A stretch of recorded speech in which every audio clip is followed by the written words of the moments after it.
نحمدہ و نصلی علی رسول الکریم، اما بعد، اعوذ باللہ من الشیطان الرجیم، بسم اللہ الرحمن الرحیم۔ قرآن و دین چینل پہ آپ سب کو بہت بہت خوش آمدید۔ آج کی اس ویڈیو میں میں آپ کو بتاؤں گی حافظہ قوی کرنے کے لیے، یعنی کہ اگر آپ کا دماغ کمزور ہے، کچھ یاد نہیں رہتا، اللہ کے حضور دعا مانگے تو قبول کیوں نہیں ہوگی؟ آپ ضرور اللہ کے حضور یہ وظیفہ کر کے دعا مانگیں، انشاءاللہ تعالیٰ آپ کا حافظہ بھی تیز ہوگا اور آپ کو کوئی چیز بھولے گی بھی نہیں۔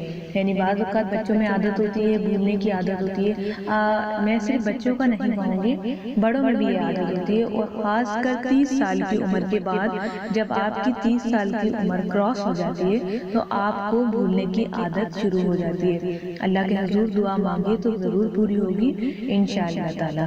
تو میں آپ کو وظیفہ کا طریقہ بتا دیتی ہوں۔ آپ نے کیا کرنا ہے، صبح اور شام یعنی کہ فجر کی نماز کے بعد اور عشاء کی نماز کے بعد یہ تسبیح کرنی ہے۔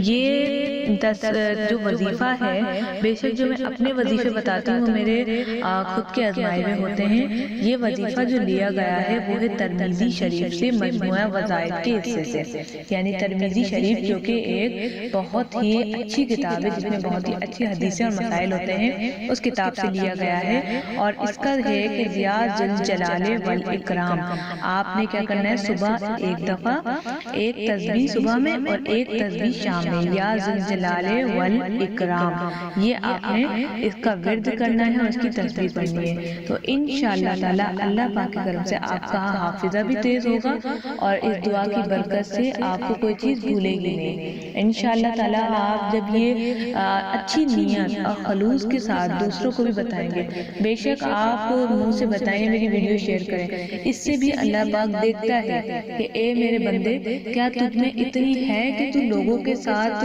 میری بات کو شیئر کرے، میری حدیثوں کو، رسول پاک صلی اللہ علیہ وسلم کی حدیثوں کو آگے پہنچائے، کیونکہ اس سے بھی بہت برکت ہوتی ہے۔ آج ہم کسی کو کچھ اچھی بات بتائیں گے، اس نے اس کو اچھی بات بتائی، اس نے اس کو اچھی بات، جتنے لوگوں تک آپ کی بات پہنچے گی ثواب آپ کو ضرور ملے گا۔ جس طرح ایک ہنر ہم کسی کو سکھاتے ہیں، وہ آگے سیکھتا جاتا ہے، لوگوں کو دیتا جاتا ہے، تو اس سے بھی یہی ہوتا ہے کہ جتنا وہ پہنچتا ہے کریڈٹ کس کو ملتا ہے، استاد کو ملتا ہے۔ تو اسی طرح سے اللہ پاک اپنے بندوں کے ساتھ ناانصافی نہیں کرتا، وہ ضرور اس بندے کو کریڈٹ دیتا رہتا ہے زندگی بھر تک۔ تبھی کہتے ہیں کہ قرآن پاک سکھانا چاہیے، کیونکہ جس نے ایک بندے کو قرآن پاک سکھایا، اس نے 10 بندوں کو سکھایا، تو ثواب آپ کو ہی ملے گا۔ تو میری ویڈیو کو شیئر کرنے کا مطلب یہی ہے کہ ثواب دارین حاصل کریں، اور میں نے بھی کہیں سے سیکھا تو میں نے آپ کو سکھایا، تو آپ کو سکھانے کا مقصد یہ ہے کہ میں اپنے دین کو بڑھا رہی ہوں، تو میں چاہتی ہوں آپ بھی اپنے دین کو بڑھائیں۔ تو وظیفے کی طرف چلتے میں ایک بار پھر آپ کو ریپیٹ کر دیتی ہوں۔ آپ نے یا ذی الجلال والاکرام کی تسبیح صبح شام ایک دفعہ پڑھنی ہے، صبح فجر کے بعد اور عشاء کی نماز کے بعد۔ انشاءاللہ تعالیٰ آپ کا حافظہ قوی اور بہت ہی اچھا ہو جائے گا۔